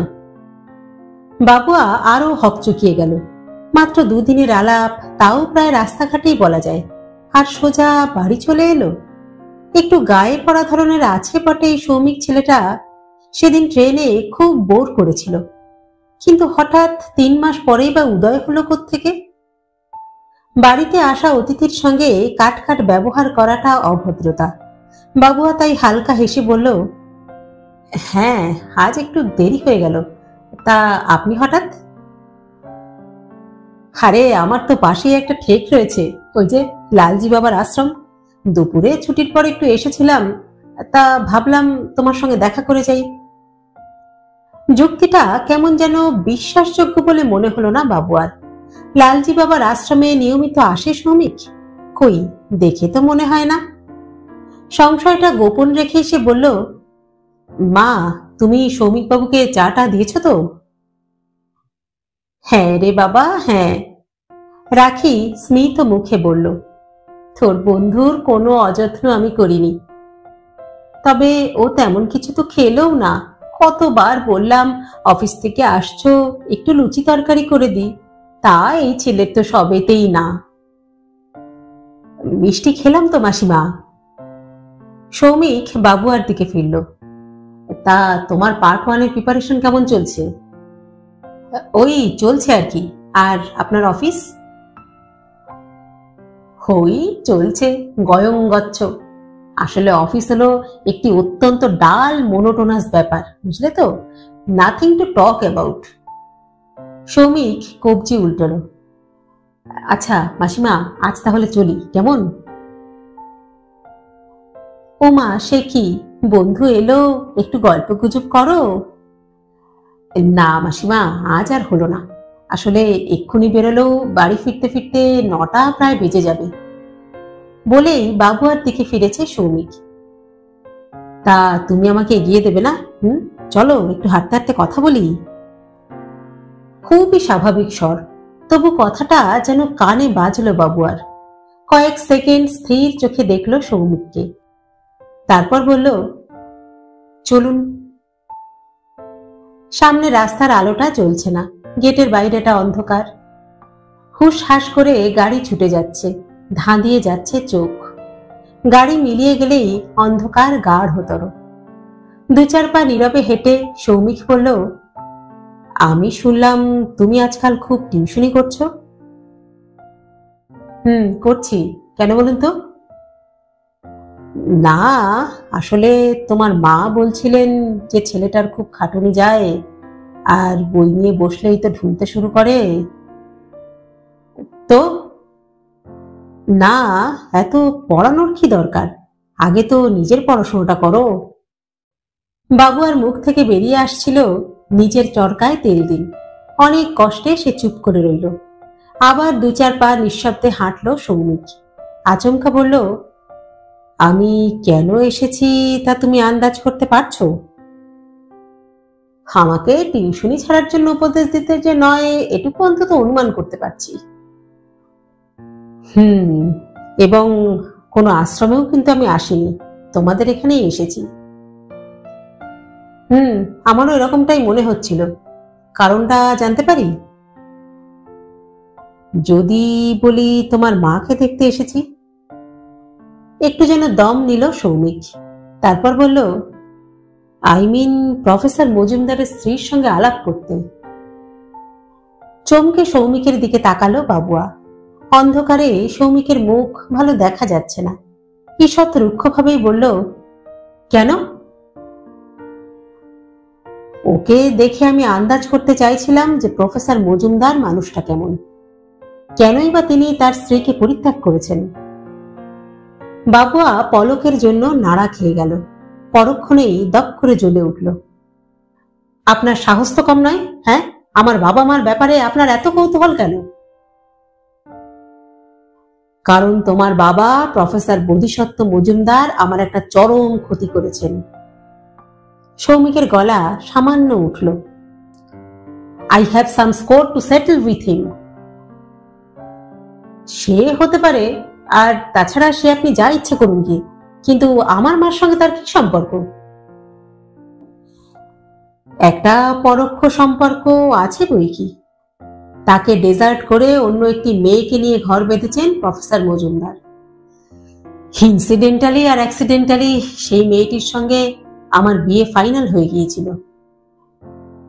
প্রবল ঝাঁকুনি খেল বাবুয়া। চলন্ত গাড়ির হেডলাইটে মুহূর্তের জন্য সৌমিকের মুখখানা দেখতে পেল। অদ্ভুত কঠিন, ভাবলেশীন, যেন প্রস্তর মূর্তি কথা বলছে। সৌমিক বুঝি বাবুয়াকে ধাক্কাটা সইয়ে নেওয়ার সময় দিল। কিছুক্ষণ পর বলল, তোমার বাবার ইরেসপন্সিবল অ্যাক্ট কত কিছু শার্ট করে দিয়েছে জানো? আমার কথা না হয় ছেড়েই দাও, দইতা ওই মেয়েটির বাবা মা শোকে একবারে পাথর হয়ে গেছেন। দুটো ফ্যামিলির মান সম্মান সবকিছু ধুয়ে গেল। বাবুয়া নীরস স্বরে বলল, কিন্তু তার সঙ্গে বা আমার মায়ের কি সম্পর্ক? সম্পর্ক তা আছে বই কি সম্পর্ক। আসলে তার সঙ্গে কথা বলে আমি বুঝতে চাইছিলাম যে তাদের স্বামী স্ত্রীর রিউনিয়নের কোনো সম্ভাবনা আছে কিনা। সর্বনাশ, আপনি মাকে এসব কথা বলেছেন নাকি? আমাকে কি তোমার একেবারে নির্বোধ বলে মনে হয়? ফর ইউর ইনফরমেশন, তোমার সঙ্গে যেদিন আমার লাস্ট দেখা হয় সেদিন আমি ওই ক্যাম্পাস টাউনে যাই ওই মেয়েটিকে মিট করতে। তুমি কি সেদিন আমার কথা শুনে কিছু বুঝতে পেরেছিলে? নিশ্চিন্তে থাকো, বুঝেছ? তোমার মাকে আমি কিচ্ছু বুঝতে দিইনি। জাস্ট কথায় কথায় তোমার বাবার প্রসঙ্গ একটু তুলেছিলাম। দেখলাম ওনার মুখটা কেমন যেন স্টিফ হয়ে গেল, and she was trying to avoid the topic. ও, আপনাকে তাহলে আমি আরো একটা খবর দিই। বাবার উকিল ডিভোর্সের নোটিশ পাঠিয়ে দিয়েছে এবং মা কন্টেস্ট করছে না। ও, তাই বুঝি? খুব হতাশ হলেন মনে হচ্ছে, হ্যাঁ? বাবুয়া একটু খোঁচা দেওয়ার লোভটা সামলাতে পারল না। আমার বাবা মার মিলমিশ হয়ে গেলে আপনি বুঝি মেয়েটাকে আবার বিয়ে করতেন, বাবার সঙ্গে লিভ টুগেদার করছে জেনেও? আসলে ওইটাই আমার ট্র্যাজেডি। সৌমিক অন্ধকারকে ভারী করে দিয়ে দীর্ঘ শ্বাস ফেলল। আমি যে মেয়েটিকে ভালোবাসি এখনো, and she is my destiny. ভালোবাসা শব্দটার মধ্যে যে এত তীব্রতা থাকতে পারে বাবুয়ার তা জানা ছিল না। ভালোবাসা কি এমন অনুভূতি যে ছেলেটা সত্যি সত্যি পাগল নয় তো? এই প্রথম দইতা নামের মেয়েটার উপর অনুকম্পা যাচ্ছিল বাবুয়ার। এমন একটা ছেলেকে ছেড়ে তার বাবার মতো এক আত্মসর্বস্ব লোকের পিছনে ছুটল। আশ্চর্য। বাবুয়া নিচু গলায় জিজ্ঞাসা করল, আপনি কি বোধিসত্ত্ব মজুমদারের উপর প্রতিশোধ নিতে চান? আরো গলা নামালো সৌমিক, প্রায় ফিসফিস করে বলল, ভাবছি।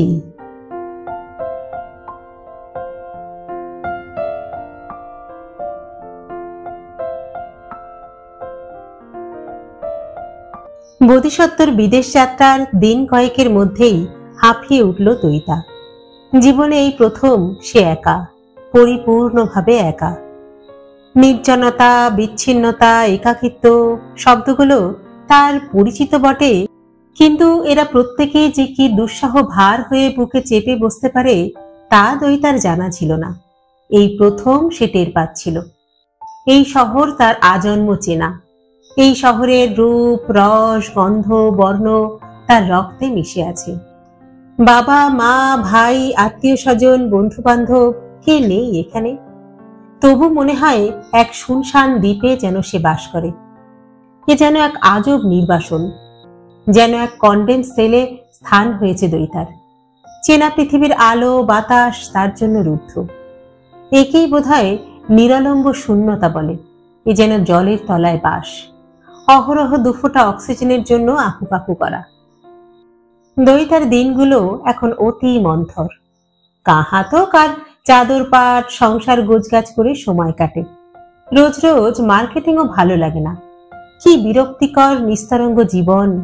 শুয়ে থাকা, কড়িকাঠ কোনা, টিভির দিকে ফাঁকা চোখে তাকিয়ে থাকা, ব্যালকনির টবে জল দেওয়া। সময় যেন স্থাণু হয়ে আছে ফ্ল্যাটে। সকাল কিছুতেই দুপুরে ঘুরতে যায় না। প্রায় স্থবির দুপুরে আবার বিকেলে পৌঁছাতে অনীহা। বিকেল এলেও সন্ধে গড়াতে গড়িমসি করে।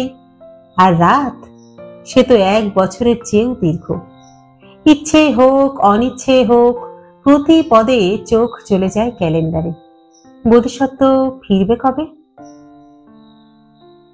রোজ একবার করে বোধিসত্ত্বর ফোন পেলে হয়তো একঘেয়েমি কিছুটা কাটতো দৈতার। বার্লিন পৌঁছে মাত্র 3 বার দৈতাকে ফোন করেছে বোধিসত্ত্ব। কে যে কথা হয়েছে কয়েকটা, তাও ওই মিনিট 2-4-এর জন্য। বোধিসত্ত্ব এখন সেমিনার নিয়ে মহা ব্যস্ত। পেপার থিসিস সিম্পোজিয়ামের ফাঁকে ফাঁকে দৈতার কথা কি মনে পড়ে বোধিসত্ত্বর? কিংবা রাতের একা শয্যায় অচেনা একাকিত্ব অভিমান হয়ে চারিয়ে যাচ্ছিল দৈতার বুকে। নিজেকে এক পরিত্যক্ত নারী বলে মনে হয় হঠাৎ হঠাৎ। রাতে আচমকা ঘুম ভেঙে গেলে আধারটাকে আরো যেন গাঢ় লাগে।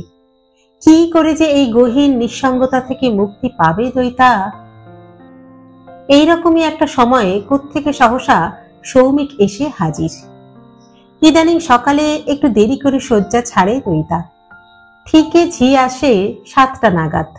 তাকে দরজা খুলে দিয়েই আবার বিছানায় ধপাস।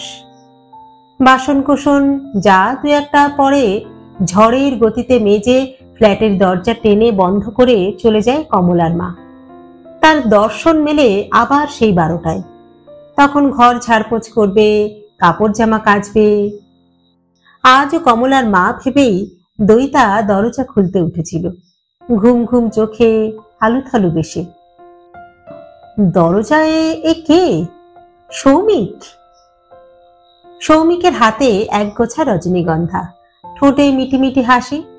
ফুলের তোড়া বাড়িয়ে দিয়ে বলল, many many happy returns of the day. দৈতার শরীর জুড়ে শিহরণ খেলে গেল। তাই তো, আজ তো 11 এপ্রিল। আশ্চর্য, এই দিনটার কথা দৈতার মনেই ছিল না। অদ্ভুত এক ভালো লাগা ভোরের বাতাসের মতো ছুঁয়ে গেল দৈতাকে। অপ্রস্তুত মুখে হাসল। তুমি তুমি এখানে কেন? বন্ধুর জন্মদিনে বন্ধু উইশ করতে আসতে পারে না? হ্যাঁ হ্যাঁ নিশ্চয়ই, বটেই তো। এমা ছিছি, দাঁড়িয়ে আছো কেন? এসো এসো, ভেতরে এসো। সৌমিককে ড্রয়িং রুমে বসিয়ে দৈতা ছুটে গেল শোয়ার ঘরে। তার পরনে অতি স্বচ্ছ রাত পোশাক। চটপট হাউসকোট চাপিয়ে নিল গায়ে। বাসি চুল ঝামর হয়ে আছে। আলতো করে চিরুনি বুলিয়ে নিল একবার। ফিরে এসে বসতে বসতে বলল, তারপর আমার ঠিকানা পেলে কোত্থেকে? তুমি নামি লোকের ঘরনি, তোমার অ্যাড্রেস পাওয়া কি এমন কঠিন? সৌমিকের স্বরে কি বিদ্রুপ? মনে তো হলো না দৈতার। জিজ্ঞাসা করল, ওর ইনস্টিটিউট থেকে পেয়েছ? সৌমিক জবাব দিল না। লঘু গলায় বলল, সারপ্রাইজটা কেমন দিলাম সেটা তো বলো। ভূত দেখার মতো একেবারে চমকে উঠেছ তো। হ্যাঁ মানে আসলে এমন দিনে 7 সকালে।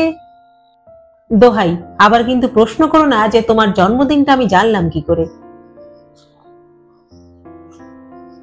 কৌতূহল যে দৈতার হচ্ছে না তা নয়, মনে মনে আঁচ করে নিল তার বাড়ির সঙ্গে হয়তো এখনো যোগাযোগ আছে সৌমিকের। নিশ্চয়ই সেখান থেকেই কথা প্রসঙ্গে।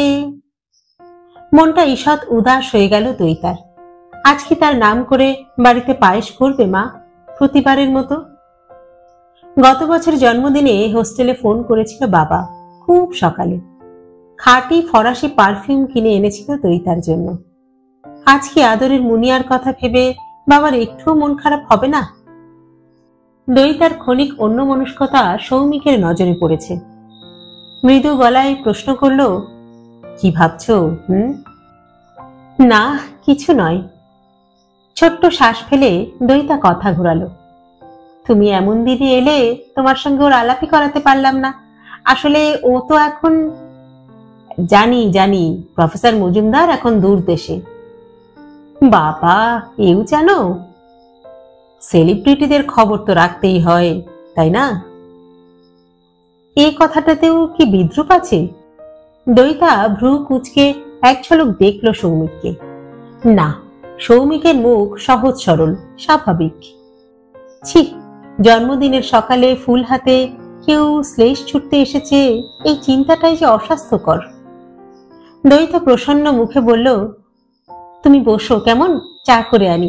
এক্ষুনি এক্ষুনি কিন্তু পালাতে পারবে না, ব্রেকফাস্ট করে যেতে হবে, বুঝেছো? যাক, তাও ভালো, খাওয়ানোর কথা অন্তত মনে পড়েছে। তোমার হাব ভাব দেখে তো মনে হচ্ছিল এক্ষুনি বোধহয় উঠতে হবে।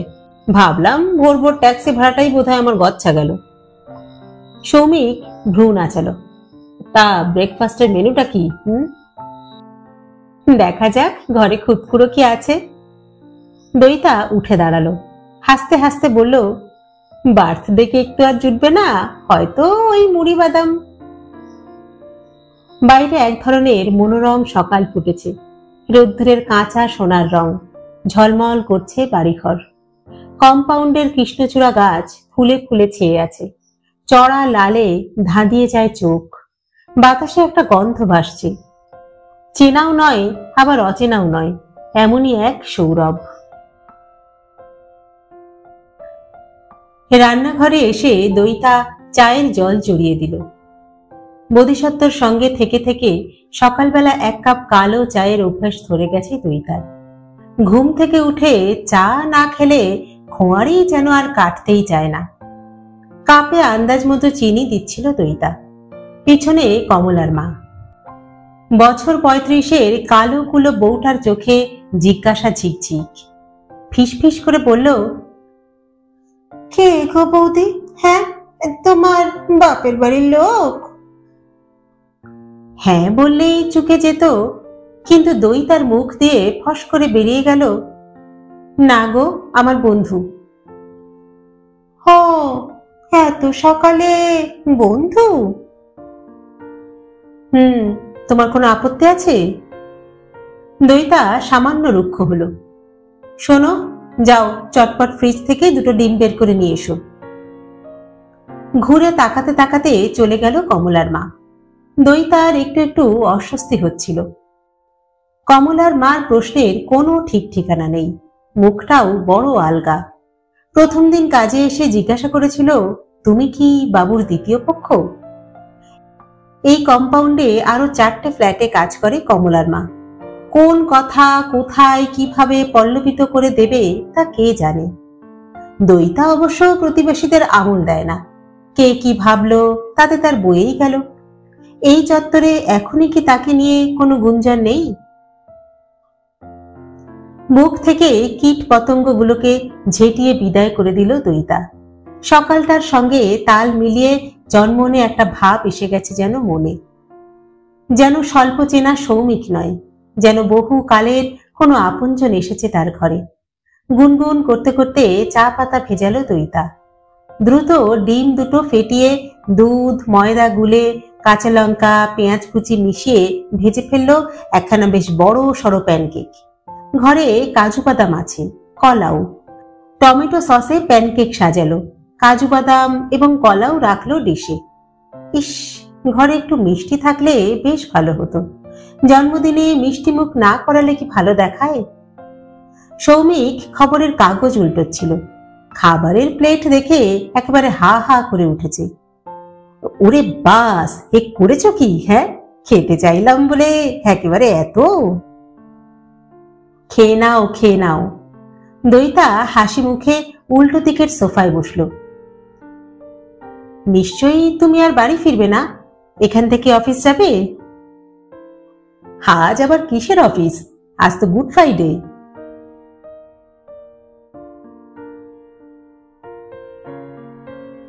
ও তাই বুঝি?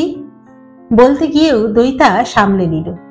তার কাছে এখন শনি, রবি, সোম, মঙ্গল, ছুটির দিন, কাজের দিন সবই তো। এই পোশাকে যে কেউ অফিস যায় না, দইতার তা বোঝা উচিত ছিল। দ্বিতীয়বার আর ভদ্রতা না দেখিয়ে সৌমিক প্লেট টেনেছে। প্যানকেকে চামচ চালাতে চালাতে বলল, তা তোমার খাবার কই? আমি এখন কিছু খাবো না। কেন? এমনি ভালো লাগছে না। তাছাড়া মুখ টুক তো এখনো ধোয়া হয়নি। হে হে, এই সকালবেলা এসে তোমাকে খুব অকওয়ার্ড সিচুয়েশনে ফেলে দিলাম তো। আরে না না, আমার খুব ভালো লেগেছে, বিশ্বাস করো। সৌমিক 1 সেকেন্ড দেখলো দইতাকে, তারপর বলল, কেমন আছো? কেমন দেখছো? আগের চেয়ে একটু রোগা হয়ে গেছো। যা কি যে বলো, দিনরাত খেয়ে বসে শুধু তো মোটাচ্ছি। দইতা চায়ের কাপ টানলো, ফুরফুরে গলায় বলল, আমার সংসার কেমন দেখছো বলো? পাইন। চতুর্দিকে পাখির চোখ বোলালো সৌমিক। খুব সুন্দর লাগছে, বেশ টিপটপ ঝকঝকে। সব নিজে পছন্দ করে কিনেছি, পর্দা, ফার্নিচার নিজের হাতে সাজিয়েছি সবকিছু, জানো। তাই নাকি? বাহ বাহ। সৌমিক একটু চুপ করে থেকে ঝপ করে বলল, এমএসসি ফাইনালটা তাহলে আর দিলে না, তাই তো? দইতা দীর্ঘ শ্বাস চাপল। ইচ্ছে তো ছিল, কিন্তু হলো কই। বোধিসত্ত্ব চলে যাওয়ার পর কদিন ধরে অনেক ভেবেছে। এপ্রিলের 12 তারিখ থেকে ফাইনাল। কটা দিন মরিয়া পড়াশুনো করে পরীক্ষাটা দিয়ে এলে হয়। ফর্ম ফিল আপ তো করাই আছে, গিয়ে শুধু অ্যাডমিট কার্ড নিয়ে হলে ঢুকে পড়া। 1-2 দিন খাতা বই খুলেও বসেছিল, কিন্তু পাতা উল্টোনোই সার, মনই বসল না। রাশি রাশি হাবিজাবি চিন্তা মাকড়সার জালের মতো জড়িয়ে ধরে। ক্যাম্পাস টাউনে গিয়ে সে উঠবে কোথায়? হোস্টেলে? চিরশ্রীর গেস্ট হয়ে কদিন পরীক্ষা শেষ হওয়া অবধি? দরকার কি? চিরশ্রী তাকে কি মেনে নেবে? কত কৈফিয়ত চাইবে, কি জেরা করবে। প্যাট প্যাট করে সবাই তাকাবে, মুচকি মুচকি হাসবে, বাক্যবাণ ছুড়বে। উফ, অসহ্য। পরিস্থিতি এখন বদলে গেছে। দইতা এখন আর একা নয়। তার অপমান মানে বোধিসত্ত্বর অপমান। দইতার পক্ষে আর ক্যাম্পাস টাউনে পা রাখা সম্ভব নয়। মনের ক্ষেতটা মুখে ফুটতে দিল না দইতা। হালকা স্বরেই বলল, দোষ কি হবে? এমএসসি পাশ করে কি আর এমন হাত পা গজায় বলো? ডিগ্রিটা নিয়ে রাখলে পারতে, ভবিষ্যতে কখন কি কাজে লাগে। আমার কোনো কাজেই লাগবে না, আমি তো এখন চুটিয়ে সংসার করব। ও বাবা, তুমি যে দেখছি একেবারে মা ঠাকুমাদের মতো কথা বলছো। তা সংসারের সঙ্গে কেরিয়ারের কি কন্ট্রাডিকশন আছে? বারে নেই। অফকোর্স না। এই তো আমাদের অফিসে একটা মেয়ে আছে, নিবেদিতা। ওর বর আমেরিকা গেল, ও তখন চলে গেল Bombay, just to build their own career. I mean, যার যার নিজের কেরিয়ার। আজকালকার দিনের মেয়েরা কেরিয়ার টেরিয়ার সব ফেলে দিয়ে শুধু কি আর গৃহবধূটি হয়ে বসে থাকে নাকি? সৌমিক যেন হঠাৎ উত্তেজিত। তোমার কি মনে হয় না you need a world of your own? বোধিসত্ত্বের জগৎই আমার জগৎ। বাহ, খুব ভালো কথা। কিন্তু ম্যাডাম, এই একদিন ধরে ঘাড় মুখ গুজে যে লেখাপড়া শিখলে, তার কি কোনো মূল্য রইল? শিক্ষা যদি কাজেই না লাগে। সৌমিক প্লেট টেবিলে নামালো। মেসোমশাইও কিন্তু ঠিক এই ভয়ই পাচ্ছিলেন। কে মেসোমশাই? তোমার বাবা। দইতা বেশ নাড়া খেয়ে গেল। চিনচিন একটা কষ্ট জমছে বুকে। বাবা এখনো তাকে নিয়ে এত ভাবে? কলকাতা আসার পর থেকে কতবার যে বাড়ির কথা মনে পড়েছে দইতার। টেলিফোন করার জন্য হাত নিষ্ফিস করেছে, পারেনি, কিছুতেই পারেনি। রিসিভার তুলেছে, বোতামে আঙুল ছোঁয়াচ্ছে, কিন্তু চাপ দেওয়ার যেন জোর পাচ্ছে না। অপরাধ বোধ? দইতা অস্ফুটে বলল, তুমি রেগুলার যাও ও বাড়িতে, তাই না? মাঝে মাঝে যাই। কেমন আছে সবাই? দইতার গলা যেন আরো খাদে নেমে গেল। হই আর কি, আছেন। মাসিমা, বুম্বা ওরা সব ধাক্কাটা একটু সামলে নিয়েছেন, শুধু মেসোমশাই। যাক, বাদ দাও। বলছিলাম, প্রফেসর মজুমদারের কথা বলো, কবে ফিরছেন তিনি? কাজ চুকলেই। দায়সারা গোছের উত্তর দিল দইতা। ভেতরে ভেতরে একটা চাপ অনুভব করছে। আবার জিজ্ঞাসা করলো, বাবা এখনো আমার উপর খুব রেগে আছে না? না, রাগ আর নেই। তবে তবে কি? রাগ ছাড়াও তো অনেক অনুভূতি থাকে দইতা। দুঃখ, হতাশা, স্বপ্নভঙ্গের যন্ত্রণা। তাছাড়া লোকলজ্জার অপমান তো আছেই, ওটা না হয় আর নাই বা ধরলাম। অবশ্য মনে মনে মেনে নিয়েছেন যে এটাই তার ভবিতব্য ছিল। ভবিতব্য? ভবিতব্যের কি আছে? আমার যাকে পছন্দ তাকে আমি তো বিয়ে করতেই পারি। বাবার তাকে পছন্দ নাও হতে পারে। আমিও তো মেসোমশাইকে ওই লাইনেই বুঝিয়েছি, কিন্তু প্রবলেমটা কোথায় জানো? মানুষ যাকে বড় বেশি ভালোবাসে তার ক্ষেত্রে যুক্তি, বুদ্ধি ওসব তো কাজ করে না। ইমোশনটাই তো সেখানে বড় হয়ে দাঁড়ায়। দইতা চুপ করে গেল। সৌমিকও আর কথা বলছে না। বসন্তের সকাল ভারী হয়ে যাচ্ছে।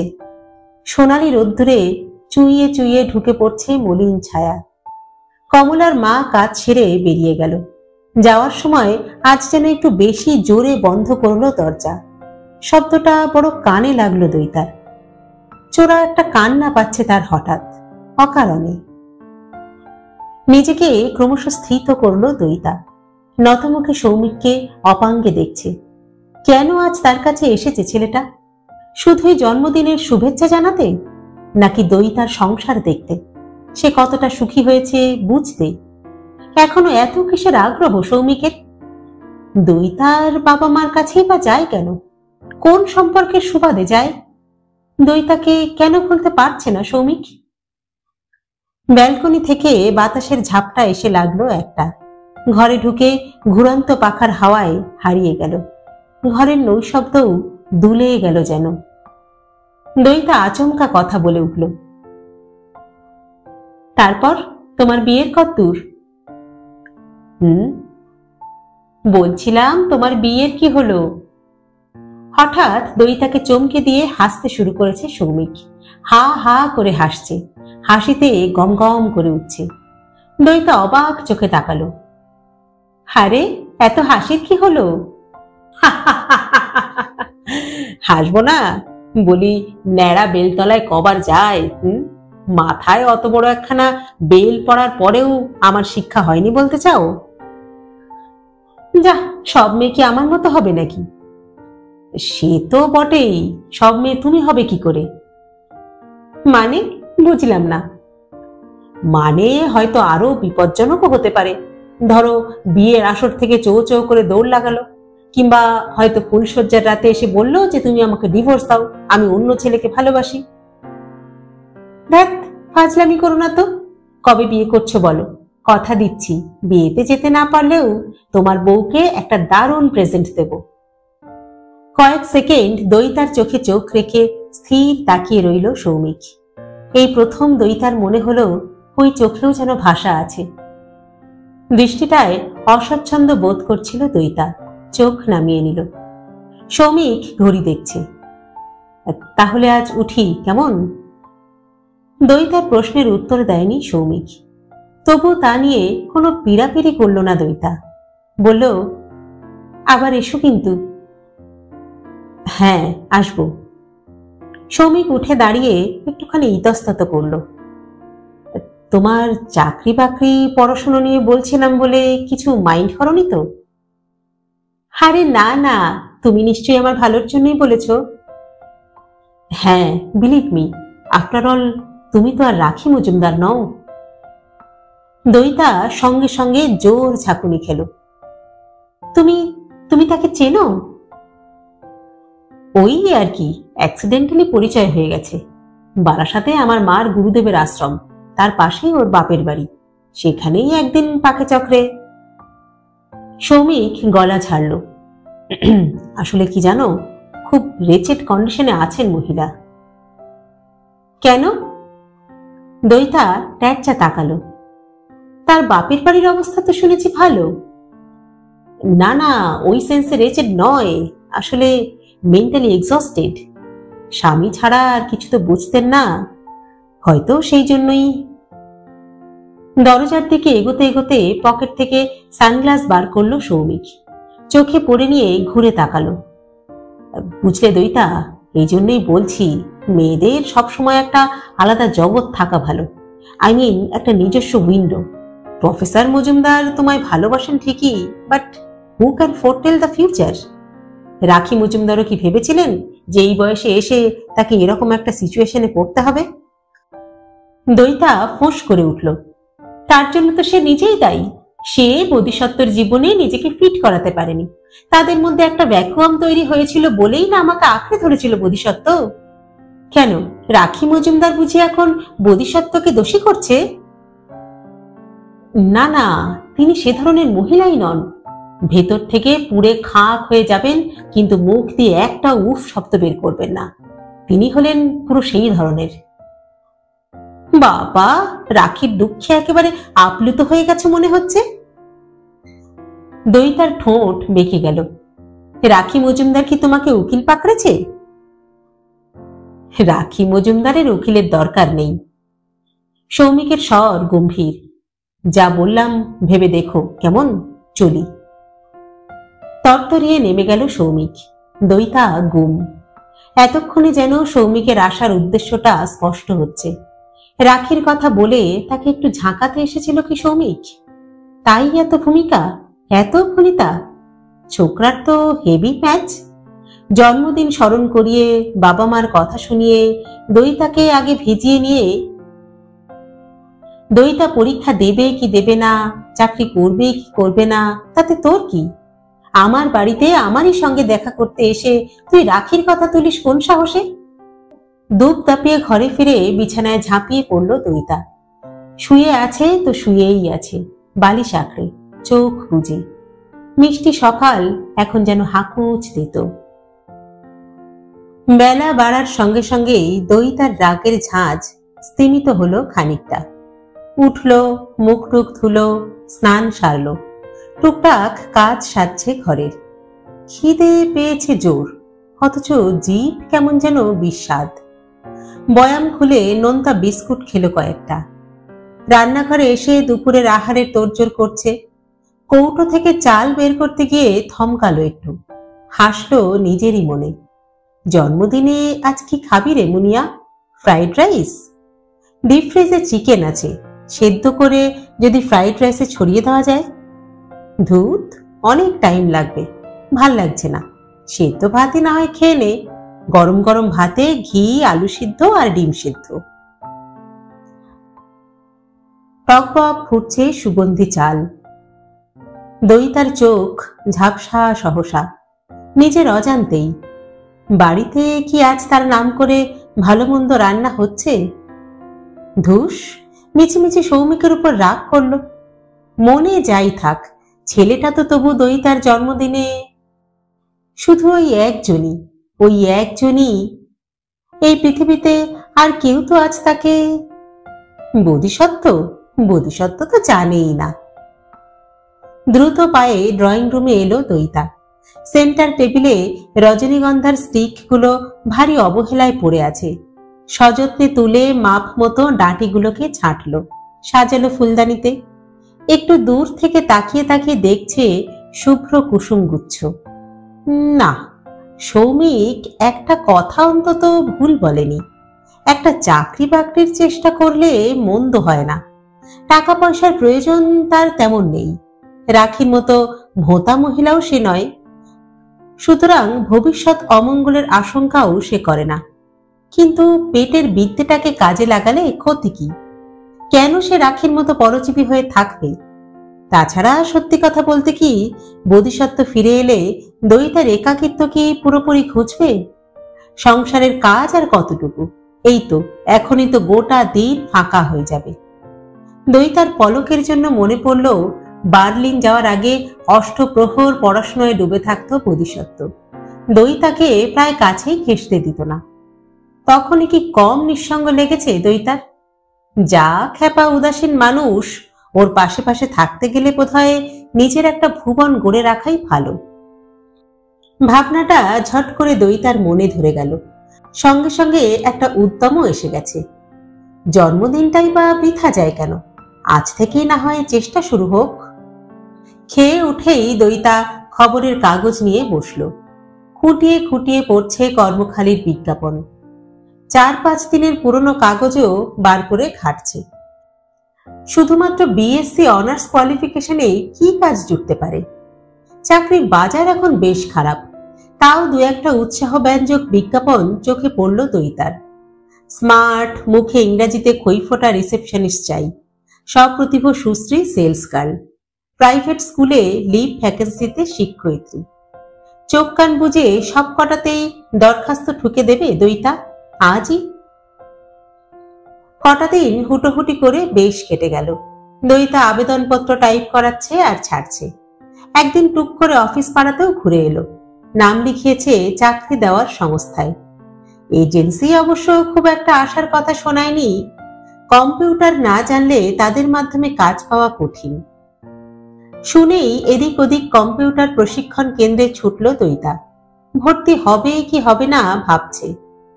এরই মধ্যে এক অভিনব চমক, একটা অবশ্যম্ভাবী ঘটনার আগাম বার্তা পেল দইতা। কদিন ধরেই দইতার মনে সন্দেহটা দানা বাঁধছিল। সময় পেরিয়ে গেল, পিরিয়ড হয় না কেন? গা গুলোনো ভাবও আসছে একটা। কিচ্ছু খেতে ইচ্ছে করে না। কি করবে এখন? ডাক্তারের কাছে ছুটবে একাই, নাকি বোধিসত্ত্ব আসা পর্যন্ত অপেক্ষা করবে? ভেতরে ভেতরে উত্তেজনা বাড়ছিল দইতার, সঙ্গে সঙ্গে কৌতূহল। শেষমেশ আর তার তর সইল না, ছুটেছে ডাক্তারের কাছে। টেস্ট মেস্ট হলো, দেখা গেল দইতার অনুমানই সঠিক, রিপোর্ট পজিটিভ। নিশ্চিন্ত হওয়ার সঙ্গে সঙ্গে এক অনির্বচনীয় অনুভূতিতে ছেয়ে গেল দইতা। আনন্দ আনন্দ আনন্দ, বুকের মধ্যে উথলে উঠছে খুশি। প্রফেসর বোধিসত্ত্ব মজুমদারের সন্তান ধারণ করার সৌভাগ্য পেয়েছে সে, ভাবা যায়? তার শরীরের অভ্যন্তরে, তারই শরীর থেকে প্রাণরস নিয়ে ভূমিষ্ঠ হবে এক আগামী বোধিসত্ত্ব। ছেলে কেন, মেয়েও তো হতে পারে। তা সে যাই হোক, তার আর বোধিসত্ত্বর সন্তান নিশ্চয়ই সাধারণ কেউ হবে না। আহারে, সূর্যদেবের তেজ ধারণ করে কুন্তিরও কি এই পুলকে জেগেছিল? দইতার মনের উচ্ছলতা অবশ্য নিরবিচ্ছিন্ন হলো না। সুখের মাঝেও ছোট ছোট কাঁটা ফোটে কেন হঠাৎ হঠাৎ? রাখির সঙ্গে বিচ্ছেদটা যদি না ঘটে, তাহলে তখন দইতার সন্তানের কি পরিচয় হবে? বিজ্ঞানী বোধিসত্ত্ব মজুমদারের অবৈধ? এ কার অসম্মান? বোধিসত্ত্বর, দইতার, না সেই অনাগত সন্তানের? সে যদি দইতার দিকে আঙুল তুলে বলে যে তোমরা নিজের সুখ খুঁজছিলে, বেশ করছিলে, কিন্তু আমায় পৃথিবীতে আনলে কেন? সমাজের তো একটা নিয়ম আছে, আইন আছে। ধুত, হু কেয়ার্স? দইতা কবে সমাজ মেনেছে? আর রাখি, রাখি তো কন্টেস্ট করছেই না, বোধিসত্ত্ব তো বলেই গেল। অবশ্য না জেনেই বলেছে, স্রেফ আন্দাজ। তবে মনে হয় আন্দাজটা সত্যি, না হলে খোরপোশের টাকা প্রত্যাখ্যান করে রাখি। খুব তেজ বটে মহিলার, ভাঙবে তবু মচকাবে না। পরশু দুপুরে ফোন করেছিল সৌমিক, ওই হাই হ্যালো করছিল। এরপর যেদিন রিং করবে, খবরটা সৌমিককে শুনিয়ে দেবে দইতা। যাক, রাখির কানে পৌঁছে দিয়ে আসুক। মহিলা কি চিরবিরিয়ে জ্বলবে? ডিভোর্স হোক আর না হোক, রাখি মোটেই আর বোধিসত্ত্ব মজুমদারের স্ত্রী নয়। আশেপাশে 5 জন এখন দইতাকেই বোধিসত্ত্বর বউ বলে জানে। হ্যাঁ, দইতা মজুমদার, দইতা মজুমদার। সেদিন অনেক রাত অবধি এইসব কথাই ভাবছিল দইতা, ব্যালকনিতে বসে। মৃদুমন্দ হাওয়া বইছে, দইতার মনও দুলছে বাতাসে, তীব্র সুখে, চোরা উত্তেজনায়, অনেক কষ্টে। হঠাৎ হঠাৎ মার কথা মনে পড়ছে খুব। কে জানে কেন, নিজে মা হচ্ছে বলেই কি? সৌমিক যদি খবরটা পায়, বাড়িতে কি আর তবে জানাবে না? তখন কি ছুটে না এসে থাকতে পারবে বাবা মা? ঘরে ফোন বাজছে, বিদেশের কল। রিং শুনেই বোঝা যায়। পড়িমড়ি করে দৌড়লো দইতা। হ্যালো। হ্যালো, শুয়ে পড়েছিলে নাকি? না না, এই তো একটু ব্যালকনিতে। দইতার গলায় খুশি মেশানো অভিমান। একদিন পরে আমায় মনে পড়লো। জানো, পাক্কা 11 দিন বাদে তুমি আমায় ফোন করলে। আরে সময় পাচ্ছি কই, সকালবেলা হোটেল ছেড়ে বেরিয়ে যাচ্ছি আর ফিরছি তো সেই রাত্রে। তখন কলকাতায় তো প্রায় রাত 2-3টে। বলেছিলাম না সন্ধে সন্ধে ফিরতে পারলে করব, আজ ফিরেছি তাই। দইতার অভিমান মুছে গেল, কলকল করে উঠেছে। এই জানো, আমার একটা দারুণ সুখবর আছে। আমারও, ইনফ্যাক্ট সেটা জানাতেই তো তোমায়। হাইডেলবার্গ ইউনিভার্সিটি 4টে লেকচারের জন্য আমায় কল করেছিল। সেখানে ব্ল্যাক হোলের উপর পেপারটা পড়লাম। বার্লিনের সেমিনারের চেয়েও এখানে আমার পেপারটা অনেক বেশি অ্যাপ্রিসিয়েটেড হয়েছে জানো। রিচসন আর কামিংহাম দুজনেই আমার লেকচার অ্যাটেন্ড করেছিলেন, আর দুজনেই খুব উচ্ছ্বসিত। বিজ্ঞানী বোধিসত্ত্ব মজুমদারের উৎফুল্ল কণ্ঠ শিশুর মতো উৎফুল্ল। ওরা বলছেন ক্রিয়েশন অফ ইউনিভার্সের থিওরিতে আমার চিন্তা নতুন দিগন্ত খুলে দেবে। সৃষ্টির আদি মুহূর্তে পৌঁছতে গেলে। আচ্ছা, বুঝেছি বুঝেছি, তুমি বিশ্ব জয় করেছো। এবার আমার খবরটা শোনো, এটাও তোমার সৃষ্টি তত্ত্বে নতুন দিগন্ত। শোনো না, সিরিয়াসলি বলছি, এখান থেকে আমার কৃষ্ণ গহ্বরের তত্ত্বটাকে অস্বীকার করে সৃষ্টির আদি মুহূর্তে কেউ পৌঁছতে পারবে না। সবচেয়ে বড় সাকসেস হলো স্ট্রিং থিওরির সঙ্গে আমার আইডিয়ার কোনো বিরোধ নেই। আমি ম্যাথমেটিক্যালি যেভাবে দেখিয়েছি। তুমি কি আমার কথাটা শুনবে না? শুনছি শুনছি। ভাবো তো, স্বীকৃতিটা আমার দায়িত্ব কতটা বাড়িয়ে দিল। স্পেসের কনসেপ্টটা নিয়ে সবাইকে আবার নতুন করে ভাবনা চিন্তা করতে হবে, এমনকি আমাকেও। রাইনফিল্ড বলছিলেন। এই শোনো না। জ্বালালে তো, বলো। আমি প্রেগনেন্ট। হোয়াট? প্রায় চিৎকার ঠিকরে এলো ফোনে। হ্যাঁ, আমাদের বাচ্চা আসছে গো, আমাদের সন্তান। ও নো! ও প্রান্ত কয়েক সেকেন্ডের জন্য নীরব। কয়েক হাজার মাইল দূরত্বের মাঝে নৈশব্দের তরঙ্গ ছুটছে। একসময় আবার স্বর শোনা গেল। Are you sure? হ্যাঁ, আমি ডাক্তার দেখিয়েছি। কি কেমন সুখবর বলো তো? আবার ক্ষণিক নীরবতা, তারপর বোধিসত্ত্বর ভারী গলা এলো। শোনো দইতা, আনডিউ কমপ্লিকেশন আমার পছন্দ নয়। তুমি যত তাড়াতাড়ি সম্ভব অ্যাবর্শন করিয়ে নাও। আমি এই মাসে 29তে ফিরছি, তার আগেই করিয়ে ফেলো, বুঝেছ? দইতা নিজের কানকে বিশ্বাস করতে পারছে না। অস্ফুটে বলল, কেন? আর কোনো নতুন প্রবলেম ডেকে আনার দরকার নেই, বুঝেছ? বোধিসত্ত্ব হুকুমের স্বরে বলল, just get rid of it. দইতার শরীর শক্ত হয়ে গেল, নিঃশ্বাস পড়ছে ঘন ঘন। হৃৎপিণ্ডটা দুমড়ে মুচড়ে যাচ্ছে। মাগো!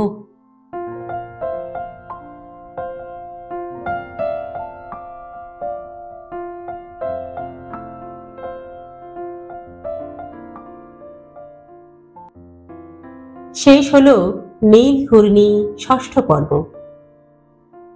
লিখেছেন শ্রদ্ধা সাহিত্যিক সুচিত্রা ভট্টাচার্য। গল্প পাঠ করলাম আমি রাকা। উপন্যাসটি পাঠ করবার জন্য অনুরোধ করেছিলেন আমাদের শ্রোতা বন্ধু শ্রদ্ধা পুষ্পিতা সরকার মহাশয়া। তাকে অকুণ্ঠ ধন্যবাদ জানাই। আজকের পর্বটি কেমন লাগলো আপনাদের কমেন্ট বক্সে অবশ্যই জানাবেন কিন্তু। আজ তাহলে এখানেই বিদায় চেয়ে নিচ্ছি।